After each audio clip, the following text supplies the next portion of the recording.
So for this exercise, make sure you're standing hip width or shoulder width with the feet really parallel, not splayed out. And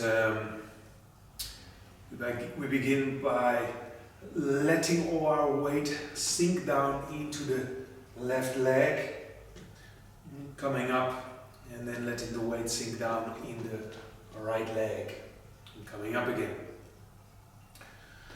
So down and up, and down and up.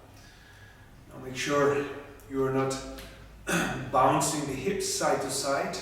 We're actually not moving the hips too much at all. It's really the groin that I'm sinking in. So in the left groin,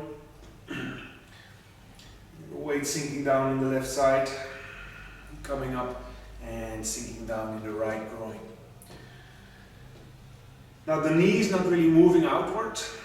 It's bending, of course, but the line of the hip, the knee and the foot is still intact.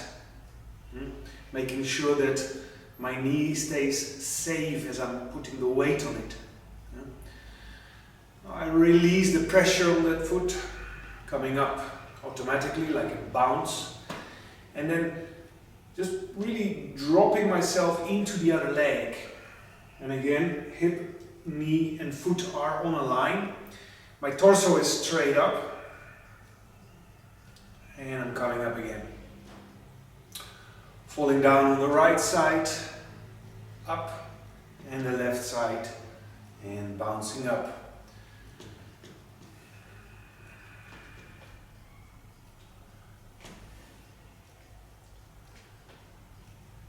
Now when you bring that into rhythm, it kind of looks like this.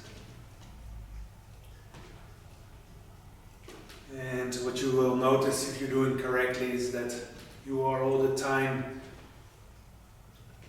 standing quite firm, quite flexible, and ready to make a step or a move.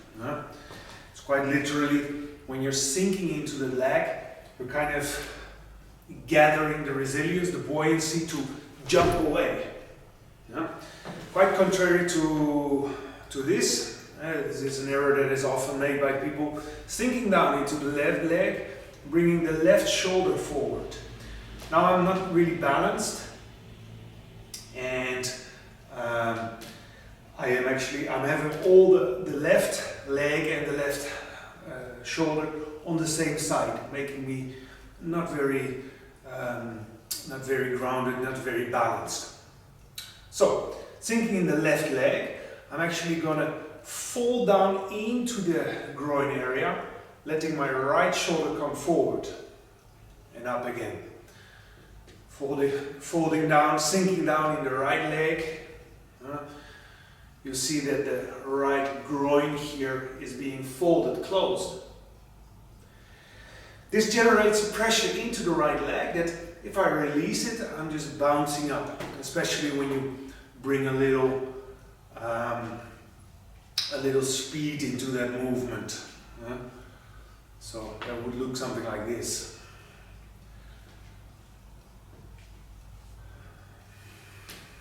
So my torso just turns because the hip folds into the quad.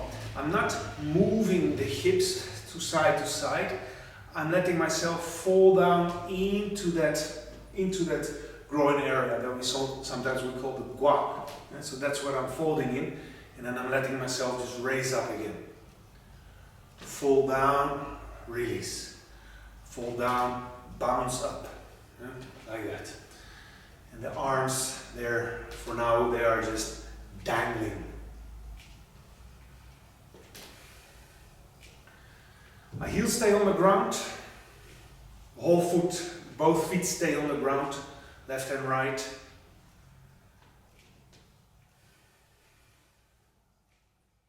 Now taking a look from behind. Folding into the left groin, staying straight up and bouncing up, down and up.